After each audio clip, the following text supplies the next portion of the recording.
আজি পুঠি মাছ কেইটামান পাতত দিম। আগতে মোৱা মাছ পাতত দি খাইছিলোঁ, কিন্তু পুঠি মাছ পাতত দিয়া নাছিলোঁ।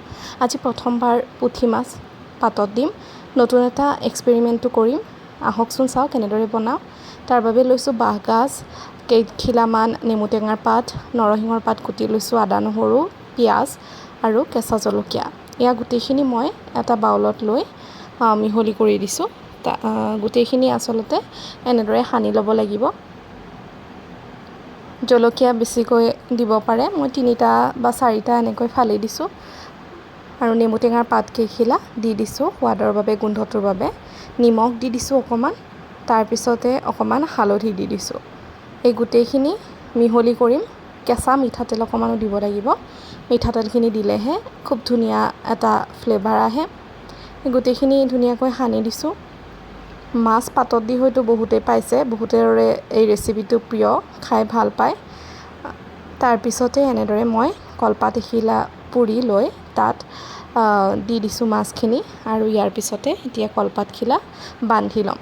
নেমু টেঙা কেইপিচমান এনেদৰে গোল গোলকৈ কাটিও দিব পাৰে, নহ'লে সৰু সৰুকৈ মিহিকৈ কুটিও দিব পাৰে। এয়া কলপাতখিলা চাৰিওফালে বান্ধি লৈছোঁ। সূতাৰে ভালকৈ মেৰিয়াই অকণমান টানকৈ গাঁঠি লৈছোঁ। অকণমান ফুলি থাকিলে ভাল হয়, মাছটো যাতে ভালকৈ সিজিব পাৰে গোটেইখিনি। আৰু এনেদৰে লোৱাৰ পিছত এতিয়া নতুন এক্সপেৰিমেণ্ট এটা যে কৰিম বুলি কৈছিলোঁ, সেইটো হৈছে এইটো। মাছ পাতত দি আচলতে কেৰাহীত পাতত দিছিলোঁ বা জুইত দিছিলোঁ। আজি প্ৰথমবাৰৰ বাবে অভেনত পাতত দি চাম। ইয়াতো অপশ্যন আছিলে, ভাবিলোঁ আজি এইটোকে ট্ৰাই কৰোঁ। এয়া প্ৰায় 15 মিনিট পিছত, 10-15 মিনিট পিছত খুব ধুনীয়াকৈ মাছখিনি হৈ গ'ল। এইটো এটা খুব ইজি প্ৰচেছ।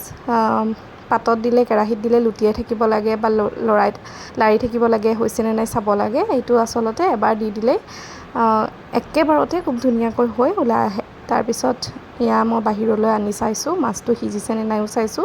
সিজি গৈছে খুব ধুনীয়াকৈ। নেমু কেইপিচ দেখিয়ে হয়তো গম পাইছে। দেখিয়েই কেনেকুৱা লোভনীয় হোৱা নাইনে বাৰু? আপোনালোকে এনেদৰে সৰু মাছ পাতত দি খাইছেনে? পুঠি মাছতকৈ মোৱা মাছটো পাতত দি খাবলৈ আচলতে বেছি সোৱাদ হয়।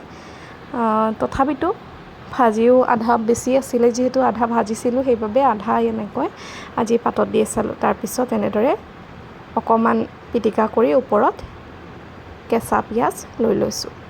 খাই বিৰাটেই ভাল লাগিলে। কেনে পালে ভিডিঅ'টো জনাব।